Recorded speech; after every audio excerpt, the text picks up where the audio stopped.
জন্মদিনে আমার এই ছোট্ট নিবেদন। জানো মা, আমি না কবিতা লিখেছি, তোমরা পড়বে কি তা? মার কাছে এসে খাতা মেলে ধরে ছোট্ট অপরাজিতা। মুখ ভার করে মা তাকে বলেন, মাথা কি খারাপ হলো? ছাইপাশ সব না লিখে বরং অঙ্কের খাতা খোলো। মুখ ভার করে গুটি গুটি পায় গেল সে বাবার কাছে।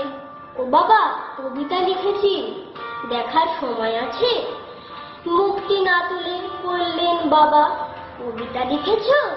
বেশ, পড়ব তো বটে, আগে খবরের কাগজটা করি শেষ। অগত্যা গেল দিদির কাছে, ডাকলো সে, দিদি আয়, দেখ না কেমন ছবিটা এঁকেছি ছোট্ট এই কবিতায়। অপরাজিতার দিদির দু চোখে টিভির পর্দার ঝলমলে রোশনাই। বলল, কবিতা? ওটা তুই লিখেছিস? কবিতা না, ওটা ছাই। অপরাজিতার চোখ ছলো ছলো, বুকে কান্নার ঢেউ। তার লেখায় প্রথম কবিতা দেখলো না পড়ে কেউ। একা ঘরে বসে সামনে তাকালো মালাতে সাজানো ছবি। স্নিগ্ধ দু চোখে রয়েছেন যে সহজ পাঠের কবি। কবিতার খাতা মেলে সে ধরল, ঠোঁট দুটো থর থর। বলল, ঠাকুর কেউ না পড়ুক, তুমি এ কবিতা পড়ো।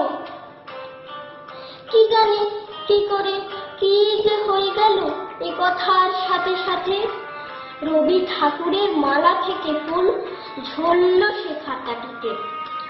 মনে হলো তার সামনে দাঁড়িয়ে বুঝি রবীন্দ্রনাথ। মাথার উপর রাখলেন তার আদর মাখানো হাত। নমস্কার।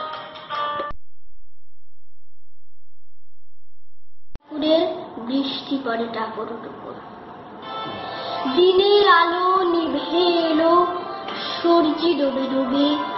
আকাশ ধীরে মেঘ জুটেছে চাঁদের লোভে লোভে। মেঘের উপর মেঘ করেছে রঙের উপর রং। মন্দিরেতে কাঁসর ঘন্টা বাজলো ঢং ঢং। ও পারেতে বৃষ্টি এলো ঝাপসা গাছপালা, এপারেতে মেঘের মাথায় 100 মানিক জ্বালা।